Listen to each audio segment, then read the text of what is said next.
ఈరోజే మౌని అమావాస్య. ఎంతో పవిత్రమైన శక్తివంతమైన ఈరోజు మహాభారతంలోని ఈ కథను వింటే చాలు సకల శుభాలు కలుగుతాయి. ఒకసారి ధర్మరాజు భీష్మునితో ఇలా అన్నాడు, తాత, ఎన్నో ధర్మాలు నీవు చెప్పావు, కాని బంధువులందర్నీ చంపినందుకు నాకు శాంతి లేకుండా పోతుంది. దీనికంతటికీ కారణం దుర్యోధనుడే. ఇంతమంది ప్రాణాలు పోవటానికి ఒక్క దుర్యోధనుడు కారణమయ్యాడు తాత అని అంటాడు. దానికి భీష్ముడు, అయ్యో నాయనా, మనిషి దేనికి కర్తకాడు, కర్మకారణంగా ఫలితాన్ని కలిగిస్తుంది. కార్యకారణ సంబంధ సూత్రం మరువకు, దాని గురించి ఒక కథ చెప్తాను విను అని ఇలా చెప్పటం ప్రారంభించాడు. పూర్వం ఒక బ్రాహ్మణ పిల్లవాడు పాము కరిచి చనిపోయాడు. దాన్ని చూసి తల్లి ఏడుస్తుంది. ఆమె బాధను చూసి ఒక కిరాతుడు ఆ పామును వెతికి ఆ పిల్లవాడి అమ్మ దగ్గరకు తెచ్చాడు. ఆమెతో ఇలా అన్నాడు, ఇదిగోనమ్మా, నీ కుమారుడి మరణానికి కారణం ఈ పామే. నీవు కసితీరా ఈ పామును కొట్టి చంపు అంటాడు. దానికి పిల్లవాడి తల్లి కిరాతునితో ఇలా అంటుంది, చూడు నాయనా, దాన్ని చంపితే నాకేం ప్రయోజనం, నా కొడుకు బ్రతికి వస్తాడా చెప్పు అంటుంది. అప్పుడు ఆ కిరాతుడు, అయితే ఆ పామును నేనే చంపుతా అంటాడు. ఆ మాటలు విన్న పాము ఇలా అంటుంది, నేను ఈ బాలుడి మీద పగబట్టలేదు, కోపంతో ఈ బాలుణ్ణి కాటువేయలేదు, కాకతాళీయంగా కాటువేశాను.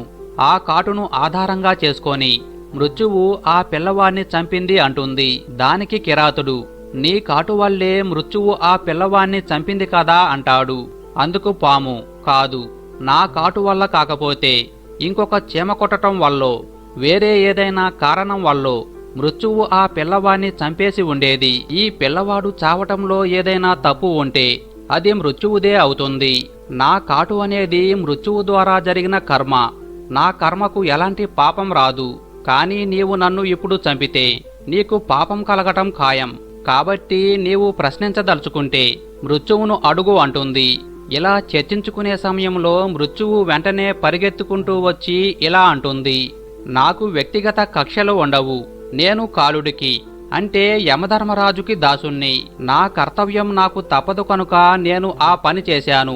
పాపం ఏమొచ్చినా అది యమధర్మరాజుకే తప్ప నాకెందుకు రావాలి అంటుంది. వెంటనే యమధర్మరాజు ప్రత్యక్షమై వారితో ఇలా అంటాడు, నేను కూడా నా కర్తవ్యం చేశాను. ఈ పిల్లవాడి కర్మఫలం వల్ల ఇలా జరిగింది. కర్మఫలం ప్రకారం నేను నా కర్తవ్యాన్ని జరుపుతూ ఉంటాను. నిన్నటి పువ్వు ఇవాల్టి కాయ అయినట్లు నిన్నటి కారణమే ఇవాల్టి కార్యమవుతూ ఉంటుంది. జీవులు చేసిన పాపపుణ్యాల కారణంగా ఇదంతా జరుగుతుంది. అలా జరగటానికి నేను కేవలం అనుసంధానకర్తను మాత్రమే. ఈ బాలుడి మరణానికి ఈ పాము, ఈ మృత్యువు, నేను చేస్తున్న ఈ పనులకు పాపపుణ్యాలు కలగవు. ఇక ఈ పిల్లవాడు చనిపోయినందుకు ఏడుస్తున్న ఈ తల్లి దుఃఖానికి కారణం ఆమె పూర్వజన్మ కర్మఫలం మాత్రమే. ఆ కర్మకు ఈ ఫలం రావటమే కర్మ సిద్ధాంతం అని యముడు చెప్పి వెళ్ళిపోయాడు. కాబట్టి ధర్మరాజా, ఈ మరణాలకు నీవు కారణమని, దుర్యోధనుడు కారణమని అనుకోవద్దు. వీరంతా చావటం వారి వారి కర్మఫలమే. నీ ధర్మాన్ని గుర్తుంచుకొని చెయ్యవలసిన కర్మలు చేస్తుంటే పుణ్యపాపాలు నిన్ను అంటుకొనవు. నీవు ఇది కావాలని అనుకోకపోయినా కర్తవ్యం కోసం చేశావు. కానీ స్వలాభం కోసం పనులు చేస్తే మాత్రం పుణ్యపాపాలు అంటుకుంటాయి. కాబట్టి మానవులు చేసిన పాపపుణ్యాలు ఎవరైనా అనుభవించవలసిందే. ఆ కాని పని చేశావు కాబట్టి ఈ శిక్షను అనుభవించు అనేది ఆ కర్మకు ఈ ఫలం రావటం లాంటిది. ఇదే కర్మ సిద్ధాంతం అని భీష్ముడు ధర్మరాజుతో చెప్తాడు. ఈ కథను ఇప్పుడు మనం వింటున్నామంటే మనమెంతో అదృష్టవంతులమని చెప్పవచ్చు. ఆ కథను విందాం. పూర్వం కృతయుగంలో వంగ అను దేశంలో బబ్రువాహనుడు అనే ఒక రాజు ఉండేవాడు. అతనిది విశాలమైన రాజ్యం. సమర్థవంతమైన పరిపాలనతో తన రాజ్యాన్ని శత్రువుల బారిన పడకుండా రక్షిస్తూ ధర్మబద్ధమైన పాలన సాగిస్తూ ఉండేవాడు. అసలే అది కృతయుగం. కృతయుగం అంటే సత్యయుగం కదా.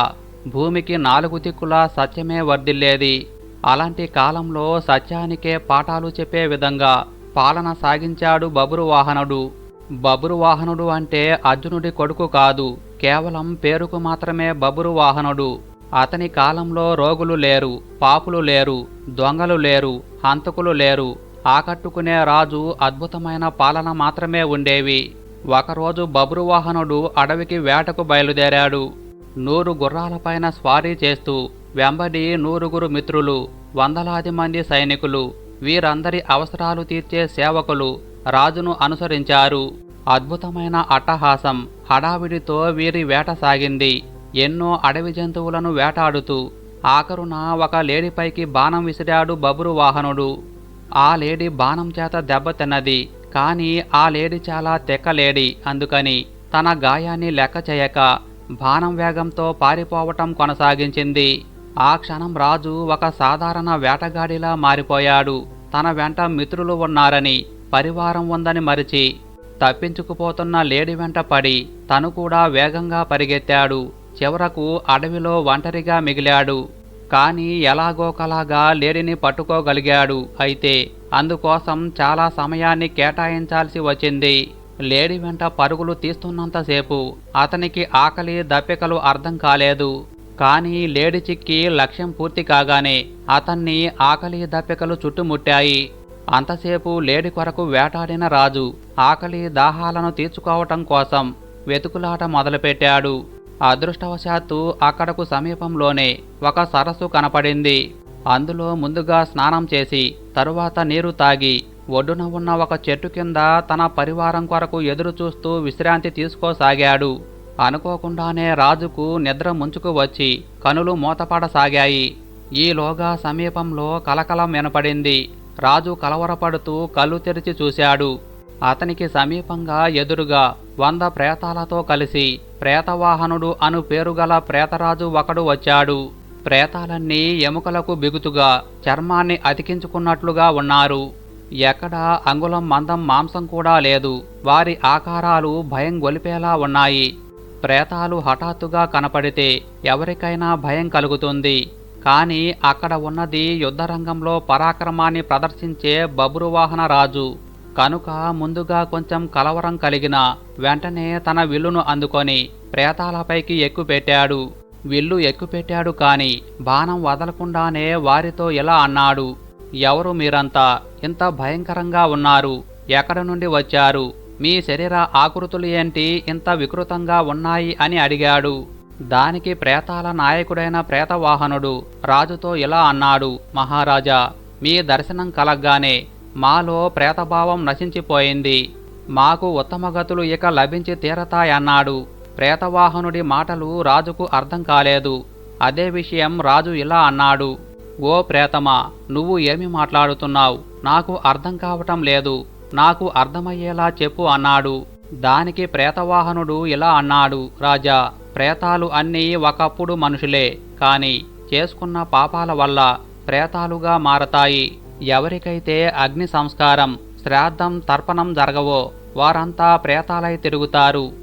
అంతేకాదు నమ్మక ద్రోహులు, పాపాలకు ప్రాయశ్చిత్తం చేసుకోని వారు, తాగుబోతులు, దొంగతనం చేసిన వారు, ఈర్ష్య, అసూయ, ద్వేషాలతో కాలం గడిపిన వారు, గురుపత్నిని చెరిచిన వారు, ఒకరి ఆస్తిని అన్యాయంగా లాక్కున్న వారు, పరుల సొమ్ముకు ఆశపడిన వారు మొదలైన తప్పుడు పనులు చేసిన వారంతా ప్రేతాలుగా మారతారు.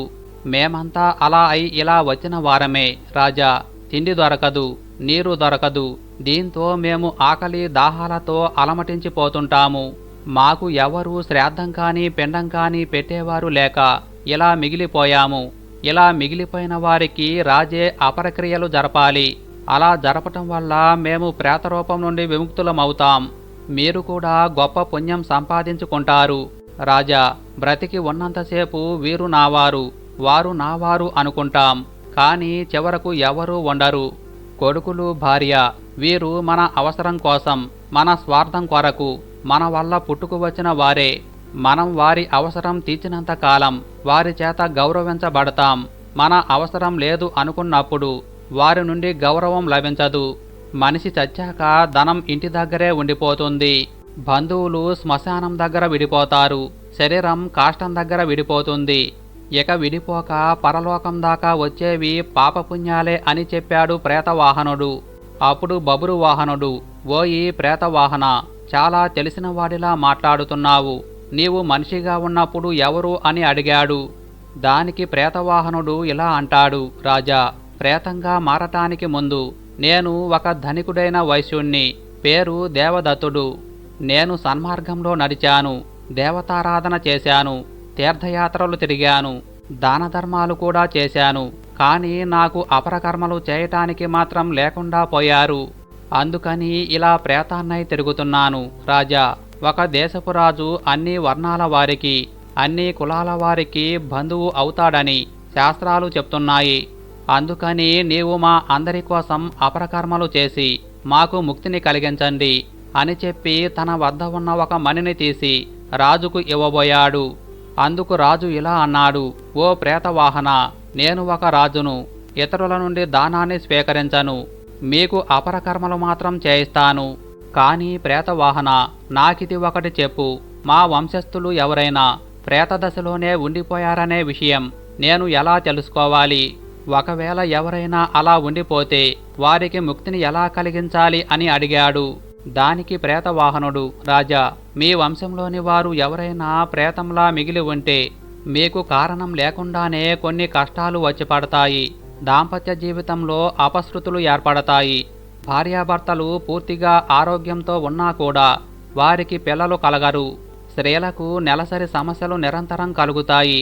యవ్వనంలోనే ఆత్మీయ బంధువులు మరణిస్తారు. నడి వయస్సులోనే నీ వారు అనుకునేవారు మరణిస్తారు. ఉన్నట్లుండి ఆదాయం తగ్గిపోతుంది. అనుకోని విధంగా ఇల్లు తగలబడిపోతుంది. ఇంట్లో ఎప్పుడూ గొడవలు జరుగుతూ ఉంటాయి. కావాలనే అపవాదులు వచ్చి మీద పడతాయి. తీవ్రమైన జబ్బులు వస్తాయి. వ్యాపారం చక్కగా చేస్తున్నా కూడా లాభాలు మాత్రం రావు. వర్షం బాగా కురిసినా కూడా పంట చేతికి అందదు. ఇంటి ఇల్లాలే శత్రువులా తిరగబడుతుంది. కాబట్టి రాజా, ఇలాంటివి చాలా జరుగుతాయి.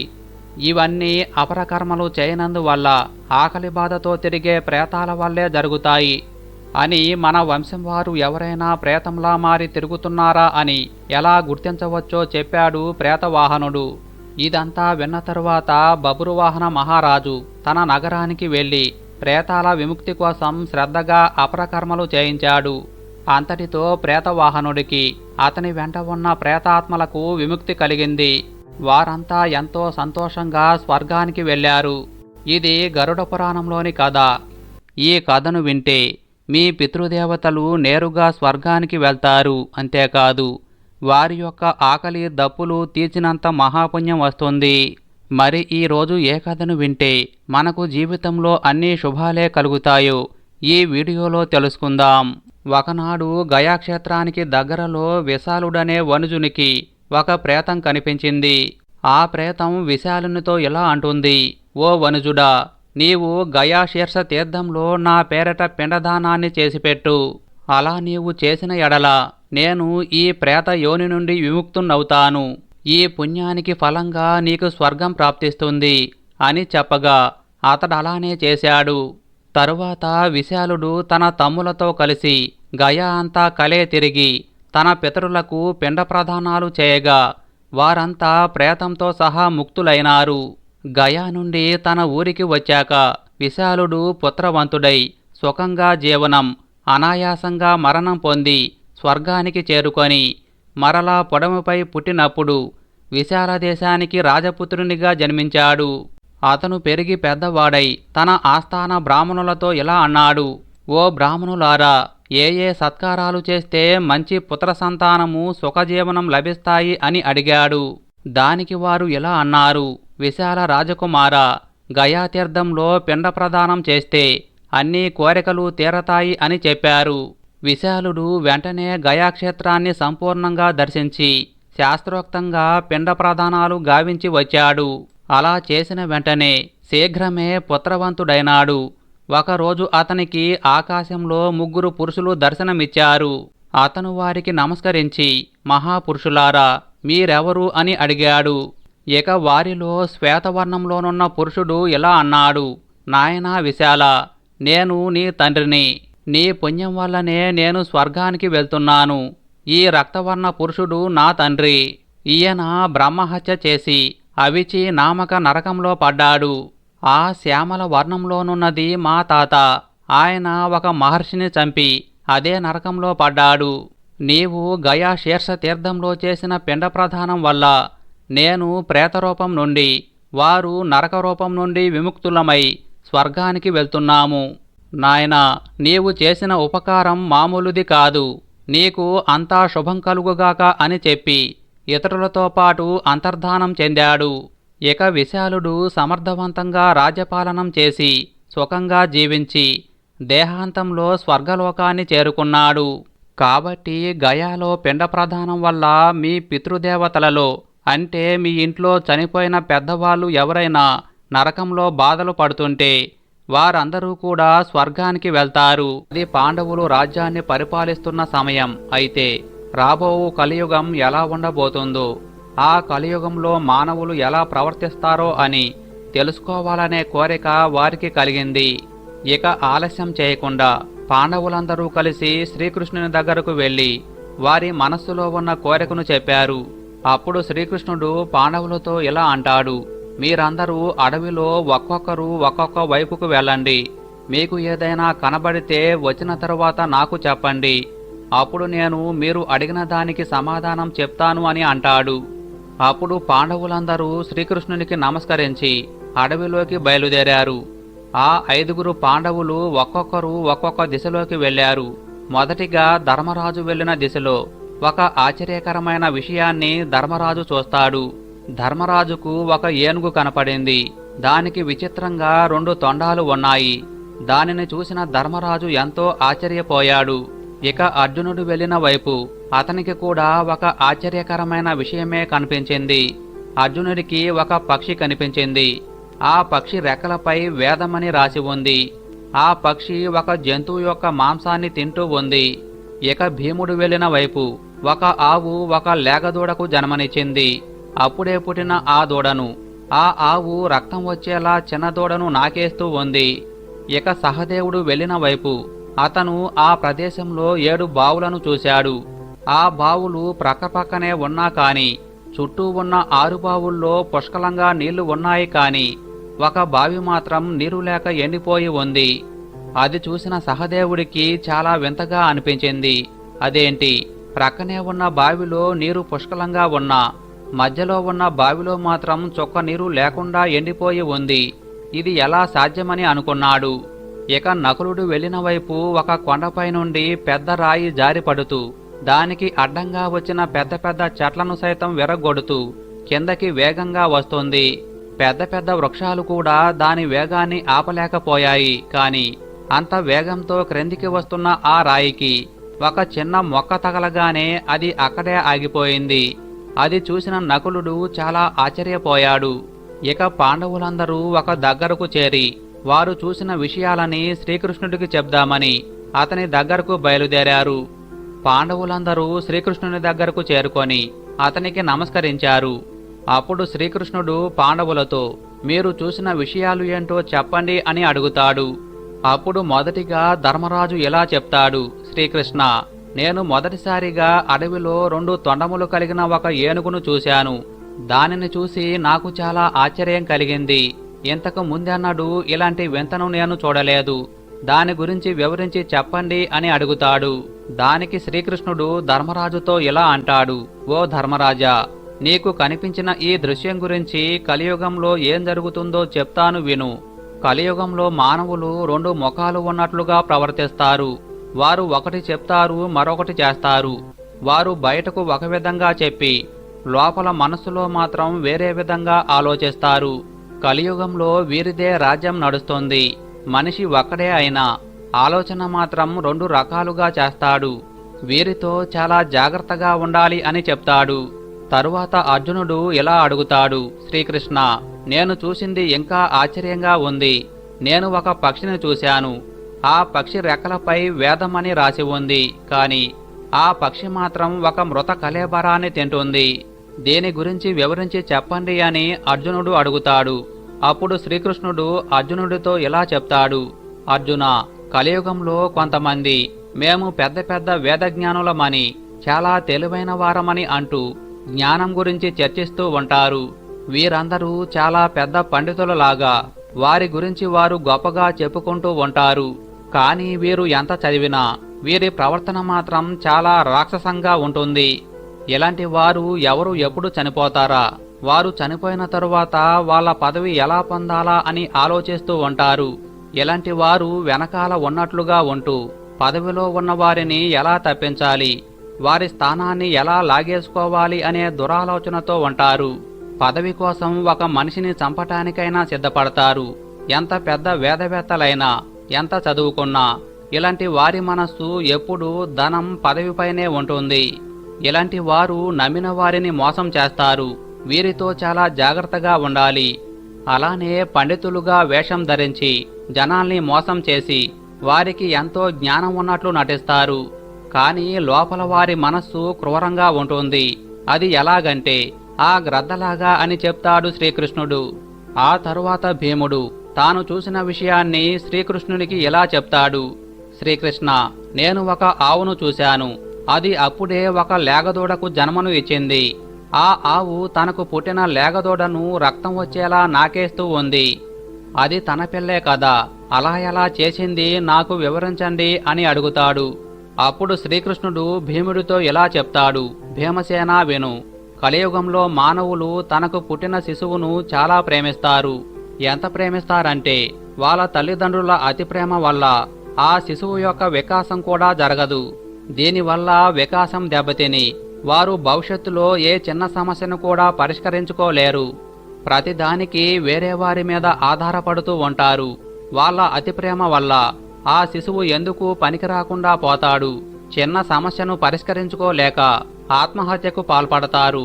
మానసిక ధైర్యం, సమస్యను ధీటుగా ఎదుర్కొనే సామర్థ్యం కోల్పోతారు. ఒక పిల్లవాడు సాధువుగా మారితే అందరూ వచ్చి అభినందించి గొప్పగా పొగుడుతూ ఆ సాధువును దర్శించుకుంటారు. కానీ తమ పిల్లవాడు సాధువుగా మారతాను అంటే మాత్రం ఒప్పుకోరు. కలియుగంలో కొంతమంది పిల్లలు ఎంతమంది బంధువులు ఉన్నా వారితో కలవకుండా ఇంట్లో ఒంటరిగా ఉంటూ బయట ప్రపంచమంటే ఏమిటో తెలియక లోకజ్ఞానాన్ని కోల్పోతారు. ఇదంతా తల్లిదండ్రులు చూపించే అతి ప్రేమ వల్ల జరుగుతుంది. పిల్లలపై ప్రేమ చూపించటం తప్పు కాదు. ఆ ప్రేమ అతిగా మారి వారి స్వేచ్ఛను హరించే విధంగా ఉండకూడదు. ఒకరి సహాయం అవసరం లేకుండా జీవితంలో ఎదిగేలా పిల్లల్ని కష్టాలు అంటే ఏమిటో తెలిసేలా పెంచాలి. డబ్బులు ఉన్నాయని సుఖాలు అలవాటు చేస్తే వారు పెద్దయ్యాక వారు సొంతగా ఆలోచించక ఉన్న డబ్బులన్నీ వృధాగా ఖర్చు చేసి దేనికి పనికిరాకుండా పోతారని శ్రీకృష్ణుడు చెప్తాడు. ఇక సహదేవుడు తాను చూసిన విషయం గురించి శ్రీకృష్ణుడికి ఇలా చెప్తాడు. శ్రీకృష్ణుణ్ణి ఇలా అడుగుతాడు. శ్రీకృష్ణ, నేను ప్రక్కనే ఉన్న 7 బావులను చూశాను. అందులో ప్రక్కనే ఉన్న 6 బావుల్లో నీటితో నిండి ఉన్నాయి. కానీ మధ్యలో ఉన్న బావి మాత్రం నీరు లేక ఎండిపోయి ఉంది. ఇది ఎలా సాధ్యమని అడుగుతాడు. దానికి శ్రీకృష్ణుడు ఇలా సమాధానం చెప్తాడు. కలియుగంలోని మానవులు తమ పిల్లల వివాహానికి లేదా చిన్న చిన్న శుభకార్యాలకు చాలా ధనాన్ని వృధాగా ఖర్చు చేస్తారు. కానీ ప్రక్కనే ఆకలితో ఉన్న వ్యక్తులకు మాత్రం దానం చెయ్యరు. అంతేకాదు, వారి సొంత బంధువులు ఆకలితో చనిపోతూ ఉన్నా చూస్తూ ఉంటారు, కానీ వారికి సహాయం మాత్రం చేయరు. కలియుగంలో మానవులు వ్యసనాల కోసం ధనం ఖర్చు చేస్తారు, కానీ ప్రక్కవారి కన్నీరు మాత్రం పట్టించుకోరు. కలియుగంలో ఎంత ఆహారం ఉన్నా ప్రజలు మాత్రం ఆకలి అంటూ మరణిస్తారు. ప్రక్కనే ఉన్నవారు ఐశ్వర్యాలతో సుఖాలతో అనుభవిస్తూ ఉంటారు. దాని ప్రక్కనే ఉన్న గుడిసెలో మాత్రం ఆకలి కేకలు వినిపిస్తూనే ఉంటాయి. అది ఎలాగంటే ఆ నీరు లేని బావిలాగా. ఎంత డబ్బు ఇంట్లో ఉన్నా కొంతమంది ఏమీ లేనట్లే ప్రవర్తిస్తారు. వారికి అన్నింటికంటే ధనమే ముఖ్యం. ప్రక్కవారికి సహాయం చేస్తామనే ఆలోచన వీరికి ఉండదు అని శ్రీకృష్ణుడు చెప్తాడు. తరువాత నకులుడు తాను చూసిన దృశ్యం గురించి శ్రీకృష్ణుడితో ఇలా చెప్తాడు. శ్రీకృష్ణ, నేను ఒక విచిత్రం చూశాను. ఒక రాయి కొండపై నుండి దొర్లుకుంటూ మధ్యలో అడ్డుగా ఉన్న పెద్ద పెద్ద వృక్షాలను సైతం విరగ్గొట్టేస్తూ క్రిందకు వస్తుంది. అంత పెద్ద వృక్షాలు ఆ రాయిని ఆపలేకపోయినా ఒక చిన్న మొక్క మాత్రం అంత పెద్ద రాయిని ఆపగలిగింది. ఇది ఎలా సాధ్యం, నాకు వివరించండి అని అడుగుతాడు. దానికి శ్రీకృష్ణుడు ఇలా చెప్తాడు. నకుల దేవా, కలియుగంలో ఏదైనా సాధ్యమవుతుంది. కలియుగంలో మానవుల మనస్సు, ఆలోచన రెండూ కూడా పతనమైపోతూ ఉంటాయి. అలా పతనమైపోతూ ఉన్న ఆ మనస్సును తన దగ్గర ఉన్న ధనంతో కాని తాను సంపాదించుకున్న పేరుతో కాని నిలువరించుకోలేడు. కాని హరినామం జపించటం వల్ల, సదా ఆయనను నమ్ముకోవటం వల్ల తన జీవితం పతనం కాకుండా ఆయన కాపాడతాడు.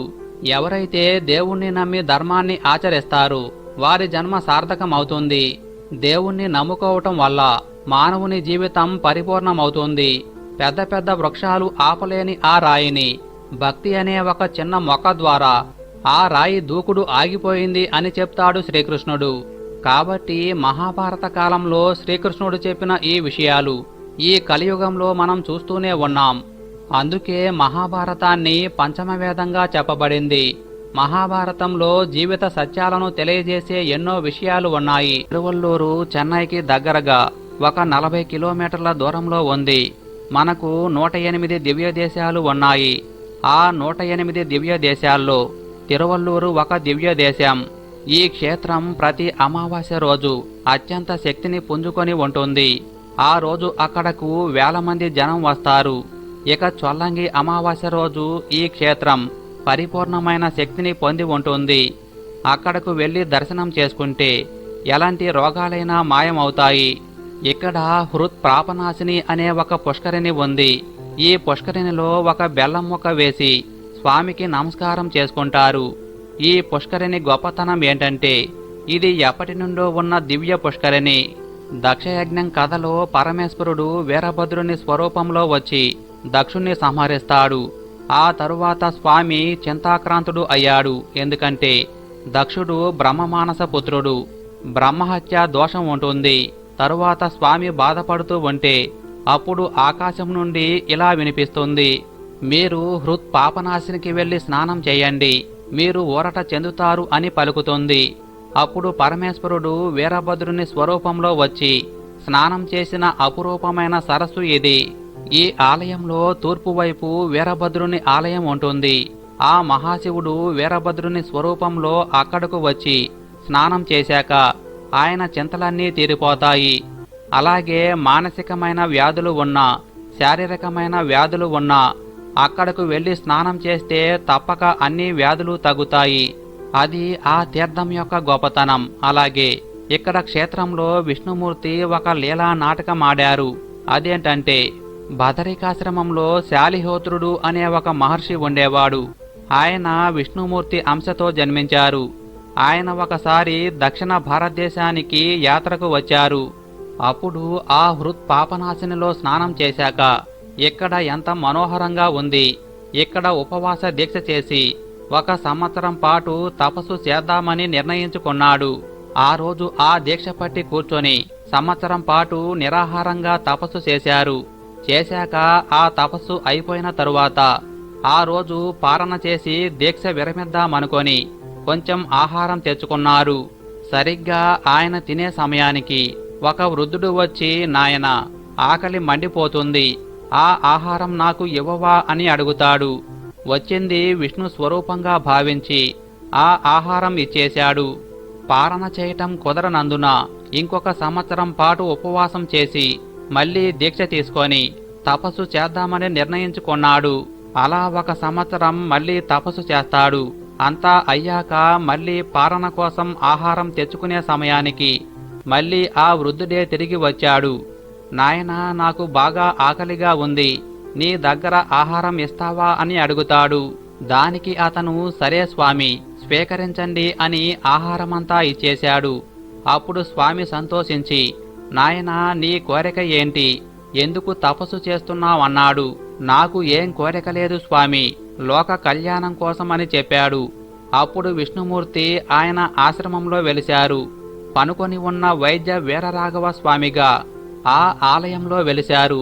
అదే ప్రస్తుతం వైద్య వీరరాఘవ స్వామి ఆలయం. అలాగే ఆ ప్రాంతాన్ని ధర్మసేన మహారాజు అనే రాజు పరిపాలిస్తూ ఉన్నాడు. ఆయనకు వసుమతి అనే కూతురు ఉంది. ఆమె మహా సౌందర్యవతి. ఒకసారి చెలికత్తెలతో ఆ దేవాలయం పుష్కరిణి దగ్గరకు వచ్చినప్పుడు అక్కడ ఒక రాజకుమారుడు కనిపిస్తాడు.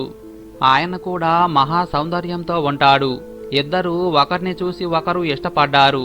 ఆ రాజు, మనమిద్దరం వివాహం చేసుకుందాంరా అంటాడు.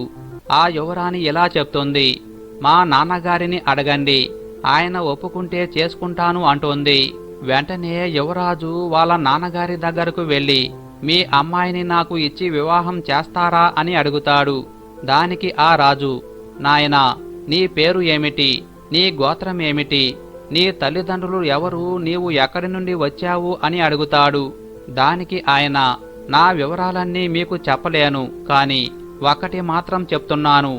మీ అమ్మాయిని నాకు ఇచ్చి వివాహం చేస్తే పువ్వుల్లో పెట్టి చూసుకుంటాను. లక్షల్లో జనం మీ అమ్మాయికి నీరాజనాలు అర్పించేలా చేస్తాను అన్నాడు. వచ్చింది ఆ నారాయణమూర్తే. ఆయన నిజం చెప్పకుండా అబద్ధం చెప్పకుండా ఆ విధంగా చెప్తాడు. అప్పుడు రాజుగారు సరేనని కూతుర్ని ఇచ్చి వివాహం చేస్తాడు. వివాహం అయ్యాక భార్య చెయ్యి తీసుకొని గర్భాలయంలోకి నడుచుకుంటూ వెళ్ళి ఆ విగ్రహం దగ్గరకు వెళ్ళగానే మాయమైపోతారు. అప్పుడు ఆ రాజుకు తెలుస్తుంది, అయ్యో, ఇంతకాలం నా కూతురుగా ఉంది మహాలక్ష్మ, నా కూతురు అనుకున్నాను, ఎంత తప్పు చేశాను అనుకుంటాడు. ఆ అమ్మవారే ఈ ఆలయంలో కనకవల్లి అనే పేరుతో వెలిశారు. అక్కడ ఉన్న ఉత్సవ విగ్రహాన్ని వసుమతి అని పిలుస్తారు.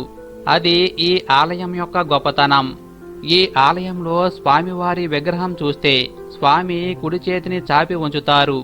కింద ఉన్నది శాలిహోత్ర మహర్షి, అలాగే ఎడం చెయ్యి చిన్ముద్ర చూపిస్తూ ఉంటారు.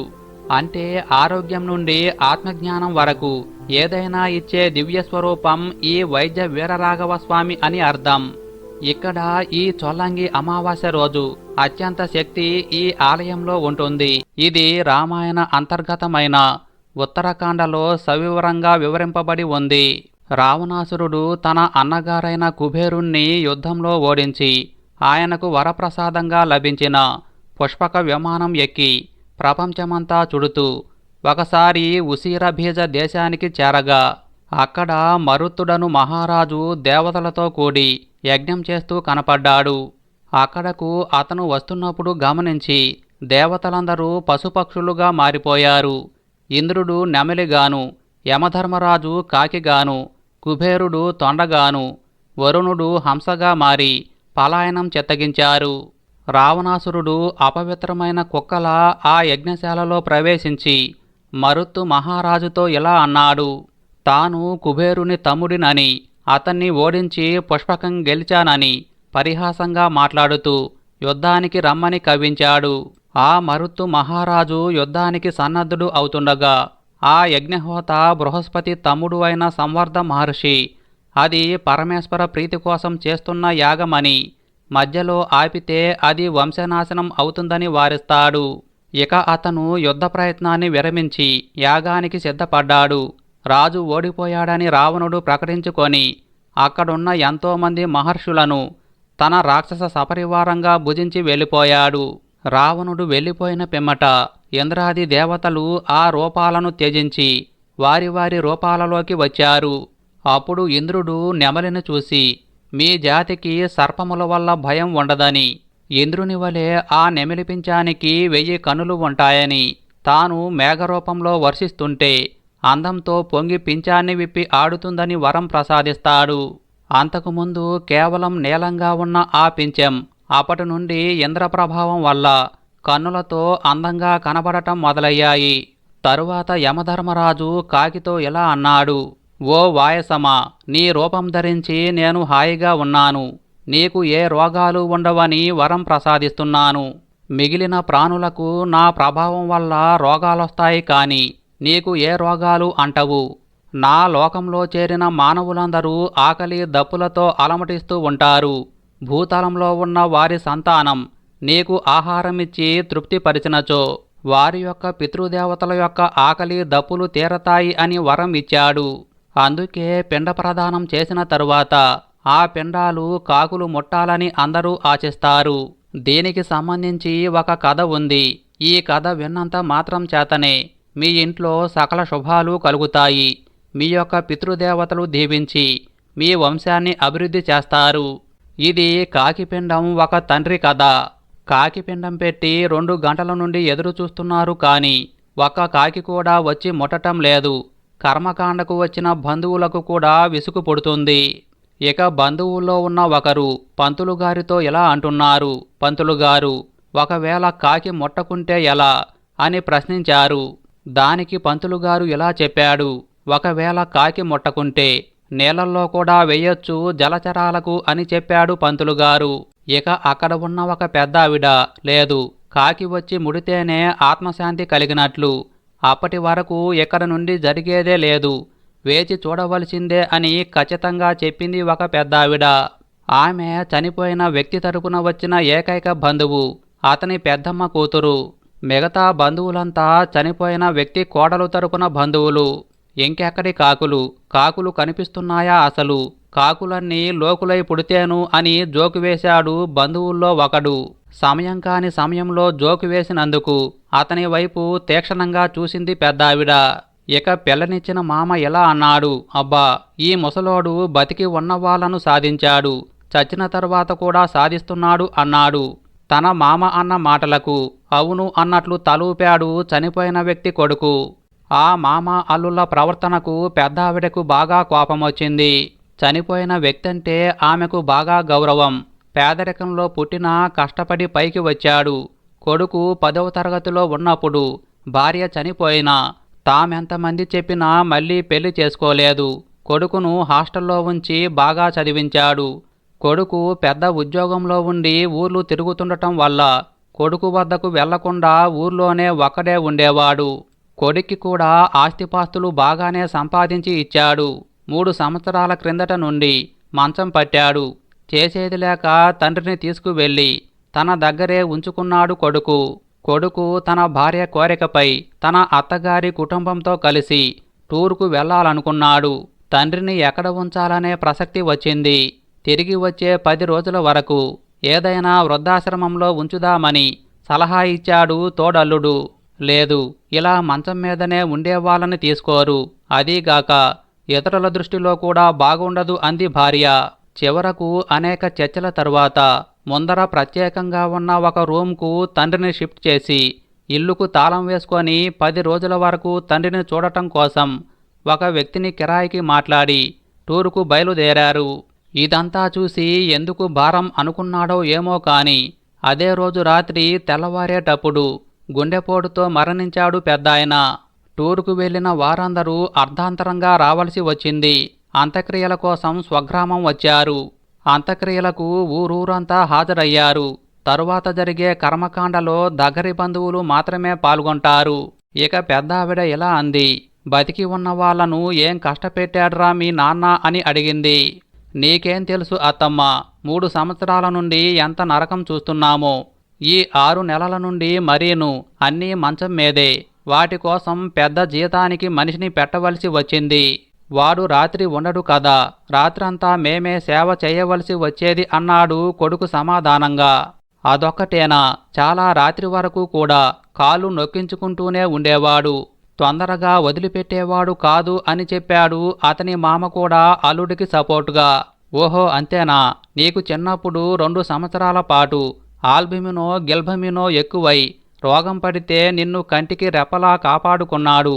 అది కదా మీ నాన్న నిన్ను సాధించటమంటే అంటూ పెద్దావిడ మళ్ళీ ఇలా అంటుంది. మీ అమ్మ చనిపోయిన తరువాత బెంగతో మానసికంగా కృంగిన నీకు ఫిట్స్ వస్తుంటే సంవత్సరం పాటు నిన్ను కనిపెట్టుకొని సేవ చేస్తూ ఉన్నాడే, అది కదా మీ నాన్న నిన్ను సాధించటమంటే. మీ అమ్మ చనిపోయిన తరువాత మళ్ళీ పెళ్లి చేసుకోరా అంటూ మేమెంత పోరినా వచ్చేదెలాంటిది వస్తుందో, నా కొడుకు దిక్కులేనివాడవుతాడే అంటూ నీకోసం తన సుఖాన్ని వదులుకున్నాడు కదా, అది కదా మీ నాన్న నిన్ను సాధించటమంటే. నేను దరిద్రంలో పుట్టి పెరిగాను. నా కొడుక్కి అలాంటి పరిస్థితి రావద్దని తన చెమటంతా ధారపోసి జాగలు భూములు నగానట్రా అన్నీ జమ చేసి నీకు ఇచ్చాడు కదా, అది కదా మీ నాన్న నిన్ను సాధించటమంటే. నువ్వెప్పుడు బిజీగా ఉంటావు, ఫోన్ చేస్తే నీకెక్కడ ఇబ్బంది కలుగుతుందేమోనని ఫోన్ చేయటానికి కూడా వెనకాడేవాడు. నీతో మాట్లాడాలనుకున్న మాటలన్నీ ఒక డైరీలో రాసేవాడు. మీ నాన్న మీద ప్రేముంటే ఇంట్లో ఆ డైరీని వెతికి చదువురా దాన్ని. పగలనక రాత్రనక కష్టపడి నీకోసం 30 ఏండ్లు సేవ చేసినోడికి 3 ఏండ్ల సేవ చేయటం సాధించటమైందా నీకు? అయినా ఎలా తెలుస్తుందిలే మీ నాన్న విలువ, ఎప్పుడూ హాస్టల్లోనే ఉన్నావు కదా. తండ్రి కష్టం విలువ బంధం చూస్తేనే కదా తెలిసేది. చూసినా తెలుసుకునే కాలం కూడా కాదిది. పెద్ద సంబంధం సుఖపడతావని పెళ్లి చేశాడు. ఎవరో మహాకవి అన్నట్లు సముద్రం వద్దకు ముత్యాలేరుకుందామని ఆశతో వెళ్ళాను. చివరకు ఆ సముద్రమే మింగేసింది అని. అలా అయ్యింది మీ నాన్న పరిస్థితి. ఏమయ్యా పెద్ద మనిషి, నువ్వైనా చెప్పొద్దు. ఎన్నడూ కొడుకుని కష్టపెట్టనివాడు అంతసేపు కాలు ఎందుకు నొక్కించుకున్నాడో. ఈ లోకంలో అన్నిటికన్నా పెద్ద సుఖం పుత్ర పరిశ్యంగమేనయ్యా. పెద్ద పెద్ద గ్రంథాలు కూడా ఆ విషయం చెప్తున్నాయే. కొడుకుని కావలించుకోవటం వల్ల పొందే సుఖం ఇంకెక్కడా దొరకదయ్యా. ఆ వయసులో భార్య ప్రియురాలు ఎవరి స్పర్శ సుఖమనిపించదు. ఏ వయస్సులోనైనా సుఖాన్నిచ్చేది తన సంతానం స్పర్శేనయ్యా. ఇది కూడా తెలియక పెద్ద చెప్పొచ్చావు. తన చివరి వయసులోనైనా కొడుకుతో ప్రేమ సుఖం పొందటానికేనయ్యా వాడు కాలు నొక్కించుకున్నది. నీకు వయసొస్తుంది, అప్పుడు అర్థమవుతుందయ్యా ఇదంతా. తల్లి లేదు, తండ్రి లేడు, ప్రేమ లేదు, బంధం లేదు. కాలమా ఎలా అయిపోతివే అంటూ వెక్కి వెక్కి ఏడవసాగింది పెద్దావిడ. అప్పుడేడ్చాడు కొడుకు నిజంగా. గుండె పగిలేలా మనసు నిండా తండ్రి గుర్తొచ్చి, తండ్రి ప్రేమ గుర్తొచ్చి, తండ్రి చేసిన త్యాగాలు గుర్తొచ్చి, తన జీవితమంతా కళ్ళ ముందు కదిలి పశ్చాత్తాపంతో ఎంతో ఏడ్చాడు. అతన్ని చూసి కోడలు, వియ్యంకుడు, బంధువులు ఇలా అందరూ ఏడవసాగారు. కొందరికి తమ తమ తండ్రి గుర్తుకు రాగా, మరికొందరికి తమ తండ్రితనం పిల్లల కోసం పడిన కష్టం గుర్తుకు రాగా, ఇంకా కొంతమందికి ఆ పెద్దావిడ కాలమా ఎలా అయిపోతివే అంటూ ఏడుస్తున్న విధానాన్ని చూస్తూ తమ కాలం ఎలా ఉండబోతుందో అనే వేదనతో ఏడవటం మొదలుపెట్టారు. పుత్రధర్మాన్ని కావుమంటూ అప్పుడొచ్చాయి ఒక్కసారిగా కావు కావుమంటూ కాకులు. అంతవరకు ఎక్కడా లేని కాకులు కాకిపిండాన్ని తినటానికి గుంపులు గుంపులుగా వచ్చాయి. అప్పుడు ఆ పెద్దాయన ఆత్మ శాంతించింది. ఈ కథను ఇప్పుడు ఎవరైతే విన్నారో ఇక మీ ఇంట్లో అన్ని శుభాలే కలుగుతాయి. పితృదేవతల ఆశీస్సులు మీకు కలుగుతాయి. పూర్వం జరిగిన పౌర్ణమి, అమావాస్య అనే ఇద్దరు అక్కా చెల్లెళ్ళ కథ విందాం.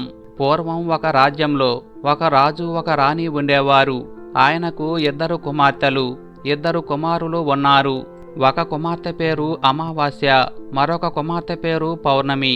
పౌర్ణమి చాలా మతపరమైన విశ్వాసాలు కలిగి ఉండేది. ఆమె ఎప్పుడూ కూడా గోవులకు సేవ చేస్తూ ఉండేది. తాను అన్ని పనులు కూడా చేసేది. అమావాస్య ఎప్పుడూ కూడా ఏ పూజలు చేయటానికి కూడా ఆసక్తి చూపించేది కాదు. ఆమె ఎప్పుడూ కూడా దైవ ప్రార్థన చేయలేదు. తాను ఏ పని కూడా చేసేది కాదు. కానీ అక్కా చెల్లెళ్ళు ఇద్దరూ మాత్రం ఒకరంటే ఒకరు చాలా ఇష్టంగా ఉండేవారు. కానీ పౌర్ణమి అంటే రాజుకు, రాణికి అంత ఇష్టం ఉండేది కాదు. వారిద్దరూ ఎప్పుడూ కూడా అమావాస్యనే ఎక్కువ ప్రేమగా చూసేవారు. అలానే ఇద్దరు కొడుకుల్ని ప్రేమగా చూసుకునేవారు. కొడుకుల విషయంలోనే అధిక శ్రద్ధ తీసుకునేవారు. కాలం గడిచే కొద్దీ రాజుగారి పిల్లలు పెరిగి పెద్దవారయ్యారు. రాజు కుమారులిద్దరికీ కూడా వివాహాన్ని చేశాడు. కుమార్తెలకు కూడా వివాహాన్ని చెయ్యాలి అని నిర్ణయించుకున్నాడు. అప్పుడు రాణి ఇలా చెప్తుంది: పౌర్ణమి ఎప్పుడూ కూడా పని చేయటానికే ఎక్కువ ఇష్టపడుతుంది. గోసేవ చేయటానికి ఇష్టపడుతుంది. భజనలు, కీర్తనలు చేస్తుంది. దానివల్ల ఆమెకు ఎవరైనా పేదింటి అబ్బాయిని చూడమని చెప్తుంది. ఆమె పెద్దింటి కుటుంబంలోకి వెళ్ళినట్లయితే ఆమె ఇవన్నీ చేయటానికి కుదరదు. అందుకే పేద ఇంటికి మనం పంపిద్దామని చెప్తుంది. రాజు సరేనని చెప్పి సంబంధాలు వెతకటం మొదలుపెట్టాడు. చివరకు రాజు పౌర్ణమికి ఒక పేదింటి అబ్బాయితో వివాహాన్ని నిశ్చయం చేశాడు. అప్పుడు రాణి ఇలా అంటుంది: మహారాజా, అమావాస్యకు కూడా మనం వివాహం చేద్దాం. అక్కా చెల్లెళ్ళ ఇద్దరికీ కలిపి పెళ్లి చేయండి అని చెప్పింది.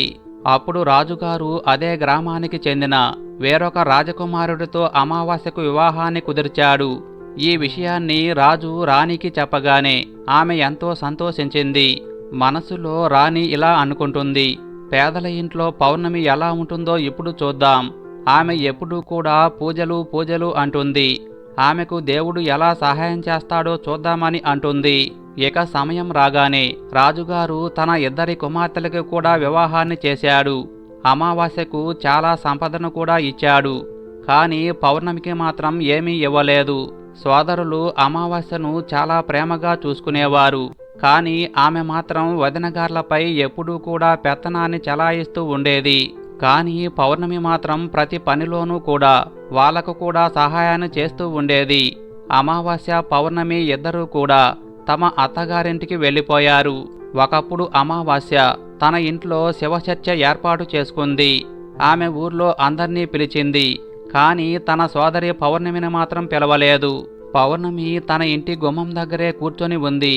ఆ ఊర్లో ఆడవాళ్లు ఇలా అంటున్నారు, మీ చెల్లెలి ఇంట్లో ఈరోజు ఈశ్వర పూజ జరుగుతూ ఉంది, నువ్వు రావా అని అడిగారు. అప్పుడు పౌర్ణమి ఇలా చెప్తుంది, నన్ను పిలవలేదు, నేను ఎలా వెళ్ళగలను అని చెప్పింది.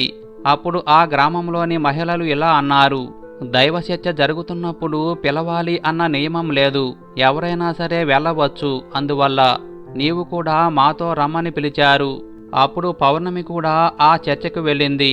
అమావాస్య పౌర్ణమిని చూసి ఇలా అంటుంది, నేను నిన్ను పిలవనప్పుడు నా ఇంటికి ఎందుకు వచ్చావు అని కోపంగా అడిగింది.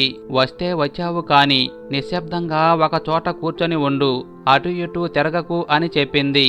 తన పేదరికాన్ని చాలా ఎగతాళి చేసింది. ఆమె చేష్టలు చూసి పౌర్ణమి కళ్ళ నుండి నీళ్లు తిరిగాయి. ఆమె ఆ మహాశివయ్యను ప్రార్థించటం మొదలుపెట్టింది. ఓ మహాదేవా, నీవు నా పట్ల ఎప్పుడు దయ చూపిస్తావు? నా తప్పు ఏమిటి? పూజలు చేయటం, గోసేవ చేయటమే నా తప్ప? పని చేయటం నా తప్ప? దేవుడు ఎప్పుడు నన్ను కరుణిస్తాడు అని అనుకుంటూ దేవుణ్ణి వేడుకుంటూనే ఉంది. ఆ శివపూజ శివచర్చ మొత్తం కూడా పూర్తయిపోయింది. అమావాస్య అందరికీ కూడా ప్రసాదాన్ని ఇచ్చింది. కానీ పౌర్ణమికి మాత్రం ఏమీ ఇవ్వలేదు. ఆమె అక్కడి నుండి తిరిగి వచ్చేసింది. ఆమె దారిలో ఇలా అనుకుంటుంది, నేను ఇప్పుడు ప్రసాదాన్ని తీసుకొని వెళ్లకుండా ఇంటికి వెళ్ళినట్లయితే నా పిల్లలు ప్రసాదాన్ని అడుగుతారు. అప్పుడు నేను వారికి ఏం సమాధానం చెప్పాలి? నేను అన్నా వదినల దగ్గరకు వెళ్ళాలి అని అనుకుంది. తాను ఇంటికి వెళ్ళి తన భర్తతో పిల్లలతో అన్నగారి ఇంటికి వెళ్ళి వస్తాను అని చెప్పి తాను అన్నగారి ఇంటికి బయలుదేరింది. తాను నడుచుకుంటూ వెళ్తుండగా దారిలో ఒక తులసి చెట్టు కనిపించింది. అక్కడ ఒక వృద్ధురాలు కూర్చొని ఉంది. ఆ ముసలావిడ ఇలా అడుగుతుంది, అమ్మా, నీవు ఎవరు? ఎక్కడికి వెళ్తున్నావు అని అడుగుతుంది. ఆమె అడిగిన ప్రశ్నలకు పౌర్ణమి తన గురించి వివరణ ఇచ్చింది. తనను తాను పరిచయం చేసుకుంది. అప్పుడు ఆ ముసలియవ్వ ఇలా అంటుంది, అమ్మా చూడు, ఈ తులసి మొక్క ఎండిపోతుంది, అందులో కొద్దిగా నీటిని పొయ్యమని చెప్పింది. ఇక్కడ ప్రదేశాన్ని మొత్తం కూడా శుభ్రం చేయమని చెప్పింది. తనకు స్నానానికి నీళ్లు కూడా తోడమని చెప్పింది. పౌర్ణమి సరేనని చెప్పి ఆ ప్రదేశాన్నంతా కూడా శుభ్రం చేసింది. తులసి చెట్టును పూజించింది. ముసలి అవ్వకు స్నానం చేయటానికి నీటిని ఏర్పాటు చేసింది. ఆమె పాదాలను నొక్కింది. అన్ని పనులు అయిపోయాక వేరే ఏమైనా పని ఉందా అని అడిగింది. ఏమీ లేదు అని చెప్పి పౌర్ణమికి తన ఆశీర్వాదాలను ఇచ్చింది. పౌర్ణమి ఇంకొంచెం ముందుకు వెళ్ళింది. ఇంకొంచెం ముందుకు వెళ్ళేసరికి తనకు ఒక గుడి కనిపించింది. ఆ గుడి దగ్గర ఒక సాధువు కూర్చొని ఉన్నాడు. ఆ సాధువు మరెవరో కాదు, దేవుళ్ళకే దేవుడు మహాదేవుడు అక్కడ కూర్చొని ఉన్నాడు. ఆయన ఇలా అడుగుతున్నాడు, తల్లి, నీవు ఎవరు? ఎక్కడికి వెళ్తున్నావు అని అడుగుతాడు. అప్పుడు పౌర్ణమి తన గురించి వివరణ ఇచ్చి నేను మా అన్నా వదినల దగ్గరకు వెళ్తున్నాను అని చెప్పింది. అప్పుడు ఆ ముసలి వేషంలో ఉన్న పరమేశ్వరుడు ఇలా అడుగుతున్నాడు, తల్లి, ఈ గుడిని కొద్దిగా శుభ్రం చేస్తావా అని అడుగుతాడు. దానికి పౌర్ణమి ఆ గుడిని శుభ్రం చేసింది. ఇంకా ఆ సాధువుకు కూడా సేవలు చేసింది. అప్పుడు ఆ పరమేశ్వరుని రూపంలో ఉన్న ఆ సాధువు పౌర్ణమికి ఆశీర్వాదం ఇచ్చారు. ఆమె ఇంకొద్దిగా ముందుకు వెళ్ళింది. ఇంకొంచెం ముందుకు వెళ్ళేసరికి అక్కడ కాళీమాత ఆలయం కనిపించింది. తాను ఆ కాళీమాత గుడి దగ్గరకు వెళ్ళేసరికి అక్కడ ఒక ముసలియవ్వ కనిపించింది. ఆమె ఇలా అంటుంది, ప్రతి ఒక్కరూ కూడా గుడికి వస్తున్నారు, వెళ్తున్నారు, కానీ ఎవరూ కూడా ఈ గుడిని శుభ్రం చేయటం లేదు. చూడు, ఈ గుడి ఎంత మురికిగా ఉందో, కాస్త ఈ గుడిని శుభ్రం చేస్తావా అని అడిగింది. దానికి పౌర్ణమి ఇలా అంటుంది, సరేనమ్మా, అలానే చేస్తాను అని చెప్పి తాను గుడిని మొత్తం శుభ్రం చేసింది. శుభ్రం చేసి కాళీమాతకు పూజలు చేసింది. పూజలు చేసుకొని ఆమె మళ్ళీ బయలుదేరింది. ఇంకొద్దిగా ముందుకు వెళ్ళేసరికి ఒక నది వచ్చింది. ఆ నది ఒడ్డునే ఒక ముసలియవ్వ కూర్చొని ఉంది. ఆ ముసలియవ్వ రూపంలో ఉన్నది ఎవరో కాదు, ఆమె గంగామాత. గంగామాత ఎలా చెప్తుంది, ప్రతి ఒక్కరూ కూడా నదిలోకి దిగి స్నానం చేస్తున్నారు, అలానే వెళ్తున్నారు. ఇక్కడ అంతా కూడా చాలా మురికిగా ఉంది. పైన ప్రదేశం అంతా కూడా చాలా మురికిగా చేశారు. ఇదంతా శుభ్రం చేస్తావా అని అడిగింది. దానికి పౌర్ణమి ఇలా అంటుంది, సరే, అలానే చేస్తాను అని చెప్పి ఆ ప్రదేశాన్ని కూడా అంతా శుభ్రం చేసింది. శుభ్రం చేశాక అక్కడ ఉన్న నావలో కూర్చొని తాను ఆ నావ దాటి అవతల ఒడ్డుకు వెళ్ళి తన అన్నావదినల ఇంటికి వెళ్ళింది. అన్నావదినల ఇంటికి వెళ్ళేసరికి పౌర్ణమి రాకకు వాళ్ళు ఎంతో సంతోషించారు. ఆ రోజంతా కూడా వారు పౌర్ణమితో మంచిగా కబుర్లు చెప్పుకుంటూనే ఉన్నారు. రాత్రి అయ్యింది. పౌర్ణమి వాళ్ళ ఇంట్లోనే నిద్రపోయింది. ఉదయం లేచి నేను వెళ్ళి వస్తాను అని చెప్పేసరికి పౌర్ణమి వదినగార్లు తనకు ఎరుపు రంగు చీరను ఇచ్చారు. ఆ చీరను కట్టుకొని వెళ్ళమని చెప్పారు. సరేనని చెప్పి పౌర్ణమి ఆ చీరను కట్టుకొని అక్కడ నుండి బయలుదేరుతూ ఉంటే వదినగార్లు ఇద్దరూ కూడా ఒక సంచిని తనకు ఇచ్చారు. ఇవన్నీ తీసుకొని వెళ్ళమని చెప్పారు. ఆమె వాటిని తీసుకొని బయలుదేరింది. మళ్ళీ అదే నావ ఎక్కి యువతలి గట్టుకు వచ్చింది. వచ్చి గంగామాత కూర్చొని ఉంది కదా, గంగామాత కూడా పౌర్ణమికి ఒక సంచి ఇచ్చింది. తాను ఆ రెండవ సంచిని కూడా తీసుకుంది. తాను ఇంకొద్దిగా ముందుకు వచ్చేసరికి కాళీమాత ఆలయం కనిపించింది. అక్కడ ఉన్న ముసలియావ కూడా పౌర్ణమికి ఇంకొక సంచిని ఇచ్చింది. ఆ సంచిని కూడా తీసుకొని తాను ఇంకా ముందుకు బయలుదేరింది. దారిలో ఉన్న పరమేశ్వరుడు తనకు ఇంకొక సంచిని ఇచ్చారు. అది కూడా తీసుకొని ఆమె ముందుకు పోయింది. ఇంకా కొంచెం ముందుకు వెళ్ళేసరికి తులసీమాత వద్దకు వచ్చింది. అక్కడ కూడా తనకు తులసీమాత దగ్గర ఉన్న ముసలి అవ్వ కూడా తనకు ఇంకొక సంచిని ఇచ్చింది. ఇవన్నీ తీసుకొని తాను తన ఇంటికి చేరుకుంది. ఇంటికి చేరుకున్న తరువాత తాను అన్నావదనలు ఇచ్చిన సంచిని ముందుగా విప్పింది. విప్పేసరికి అందులో మిఠాయిలు ఉన్నాయి, ఇంకా కొత్త బట్టలు ఉన్నాయి. వాటిని తీసి మిఠాయిలను తన పిల్లలకు ఇచ్చింది. కొత్త బట్టలను తన పిల్లలకు ఇచ్చింది. ఇచ్చి తాను గంగామాత ఇచ్చిన సంచిని తెరిచింది. దాని నిండా కూడా బంగారం ధనంతో నిండి ఉన్నాయి. ఆ తరువాత ఆమె కాళీమాత ఇచ్చిన సంచిని తెరిచేసరికి దాంట్లో కూడా ధనధాన్యాలతో నిండి ఉన్నాయి. తరువాత పరమేశ్వరుడు ఇచ్చిన సంచిని, తులసీమాత ఇచ్చిన సంచిని విప్పేసరికి వాటన్నింటిలో కూడా ధనధాన్యాలతో నిండి ఉన్నాయి. వాటన్నిటినీ చూసి పౌర్ణమి చాలా సంతోషించింది. తనకు ఇప్పుడు తన ఇంట్లో ఎటువంటి లోటు లేదు. తాను చాలా సంతోషంగా జీవిస్తూ ఉంది. కొన్ని రోజులు గడిచిన తరువాత తాను ఇలా అనుకుంది, మన ఇంట్లో శివచర్చను ఏర్పాటు చేసుకోవాలి అనుకుంది. అనుకొని తాను శివచర్చను ఏర్పాటు చేసుకుంది. ఏర్పాటు చేసుకొని అమావాస్యను కూడా తన ఇంటికి శివచర్చలో పాల్గొనమని పిలిచింది. అప్పుడు ఊర్లో వారందరూ కూడా శివచర్చలో పాల్గొనటానికి వచ్చారు. అమావాస్య కూడా వచ్చింది. అమావాస్య పౌర్ణమిని చూసి ఇలా అంటుంది, నీకు ఇంత ధనం ఎలా వచ్చింది అని అడిగింది. అప్పుడు పౌర్ణమి ఇలా అంటుంది, నేను నీ ఇంటికి వచ్చినప్పుడు నాకు ప్రసాదాన్ని ఇవ్వలేదు. నేను అదే బెంగలో అన్నావదినల దగ్గరకు వెళ్దామని బయలుదేరాను అని చెప్పి దారిలో జరిగిన విషయాన్ని అంతా కూడా అమావాస్యకు చెప్పింది. అమావాస్య ఇలా అంటుంది, నీవు నాకు కూడా ప్రసాదాన్ని ఇవ్వకు, నేను కూడా అలానే వెళ్తాను అని చెప్పింది. దానికి పౌర్ణమి ఇలా అంటుంది, ప్రసాదం ఇవ్వకపోవటం తప్పు. ప్రసాదం అంటే అందరికీ పంచాలి. నేను ప్రసాదం ఖచ్చితంగా ఇస్తాను అంటుంది. కానీ అమావాస్య వినకుండా ప్రసాదాన్ని తీసుకోకుండానే తాను బయలుదేరింది. తాను బయలుదేరిన తరువాత తనకు మొదటిగా తులసి చెట్టు వద్ద ఉన్న ముసలి అవ్వ కనిపించింది. తాను ఇలా అంటుంది, అమ్మాయి, తులసి చెట్టుకు చాలా రోజుల నుండి నీళ్లు లేవు. ప్రదేశమంతా కూడా చాలా మురికిగా ఉంది. నీవు శుభ్రం చేస్తావా అని అడిగింది. దానికి అమావాస్య ఇలా అంటుంది, ఏం మాట్లాడుతున్నావు? నన్ను నీవు చూశావా? నేను ఈ పనులన్నీ చేసినట్లయితే నా బట్టలన్నీ కూడా మురికైపోతాయి.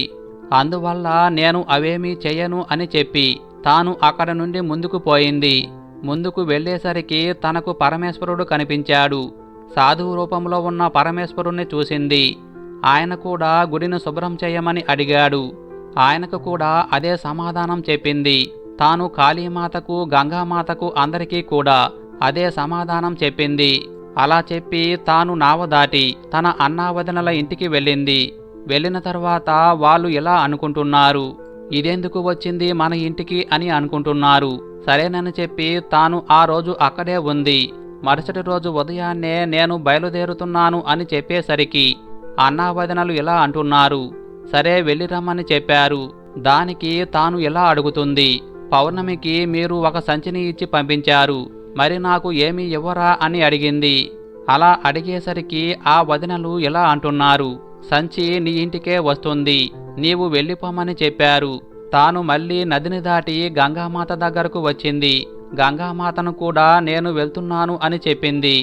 ఆమె కూడా సరేనని చెప్పేసరికి నాకు సంచిని ఇవ్వరా అని అడిగేసరికి నీ ఇంటికే వస్తుంది, వెళ్ళిపోమని చెప్పింది. అదేవిధంగా కాళీమాత, పరమేశ్వరుడు, తులసీమాత కూడా చెప్పారు. అమావాస్య ఇంటికి చేరుకునేసరికి తన ప్రాంగణంలో 5 సంచులు ఉన్నాయి. అమావాస్య ఆ 5 సంచులను తెరిచి చూసేసరికి మట్టితోనూ రాళ్లతోనూ పాములు, తేళ్లు తన నుదిటిపై కొట్టి తనకు గుణపాఠం చెప్పాయి. అప్పుడు అమావాస్యకు బుద్ధి వచ్చింది. భగవంతుడా నన్ను కాపాడమంటుంది. ఆమె పౌర్ణమి వద్దకు పరిగెత్తుకుంటూ వచ్చి ఇలా అంటుంది, నీకు సమస్తమైన సుఖాలు లభించాయి, కానీ నాకు ఏమీ లభించలేదు అని చెప్పింది. దానికి పౌర్ణమి ఇలా అంటుంది, నేను అందరితో చాలా మంచిగా ప్రవర్తించాను. ఇంకా అన్నా వదినలకు నేను ఎప్పుడూ సహాయాన్ని చేస్తూనే ఉన్నాను. నీవు వదినలకు ఎప్పుడూ ఎటువంటి సహాయాన్ని చేయలేదు. నీవు గంగామాతకు కాని, పరమేశ్వరుడికి కాని, తులసీమాతకు కాని, కాళీమాతకు కాని ఎవరికీ కూడా నీవు విలువ ఇవ్వలేదు. వారు చెప్పిన ఏ మాటను కూడా నీవు వినలేదు. అందువల్లనే భగవంతుడు నీకు ఏమీ ఇవ్వలేదు అంటుంది. దానికి అమావాస్య ఇలా అంటుంది, పౌర్ణమి నన్ను నీవు క్షమించు, ఇదంతా కూడా అజ్ఞానం వల్ల జరిగిపోయింది అని చెప్పింది. అంతేకాదు మళ్ళీ ఇలా అంటుంది, నేను కూడా భగవంతుణ్ణి ప్రార్థించి వీటన్నిటినీ పొందుతాను అని చెప్పింది. అప్పుడు పౌర్ణమి ఇలా అంటుంది, నీవు ఎప్పుడూ కూడా ఈ 3 సూత్రాలు గుర్తుంచుకో. మొదటి సూత్రం ఏంటంటే అందరిపైన కూడా దయ కలిగి ఉండాలి. ఇక రెండవ సూత్రం ఏంటంటే ప్రతిరోజు కూడా 108 సార్లు ఓం నమఃశివాయ అనే మంత్రాన్ని జపిస్తూనే ఉండాలి. మూడవ సూత్రం ఏంటంటే ఎప్పుడూ ఎవరిని కూడా బాధ పెట్టకూడదు, మంచి కర్మలనే చేస్తూ ఉండాలి. భగవంతుడు ఏదైతే 3 సూత్రాలు చెప్పాడో అవన్నీ కూడా పాటిస్తూ ఉండాలి. వాటిని ఎప్పుడూ కూడా మనసులో ఉంచుకోవాలి. నేను మంచి మనసుతో భగవంతుణ్ణి ప్రార్థించాను, అందరికీ కూడా సహాయాన్ని చేశాను, అందరి పనులను చేశాను, అందువల్లనే నాకు ఇవన్నీ కూడా లభించాయి. కానీ నీవు ఆ 3 సూత్రాలు పాటించకుండా నీ దగ్గర ఉన్నదంతా పోగొట్టుకున్నావు అని చెప్తుంది. అప్పుడు అమావాస్య తన ఇంటికి వెళ్ళింది. ఇంట్లో పూజలు చేయటం ప్రారంభించింది. రోజు పరమేశ్వరుణ్ణి క్షమాపణ అడగటం మొదలుపెట్టింది. అందువల్లనే ఎప్పుడూ కూడా మంచి కర్మలనే చెయ్యాలి. ఇదంతా పౌర్ణమి తల్లిదండ్రులకు కూడా తెలిసి వాళ్లకు కూడా బుద్ధి వచ్చింది. వాళ్ళు కూడా నిత్యం పూజలు, మంచి కర్మలు చేయటం మొదలుపెట్టారు. ఇదంతా విని పౌర్ణమి చాలా సంతోషించింది. పౌర్ణమి కుటుంబం భోగభాగ్యాలతో సంతోషంగా జీవించారు.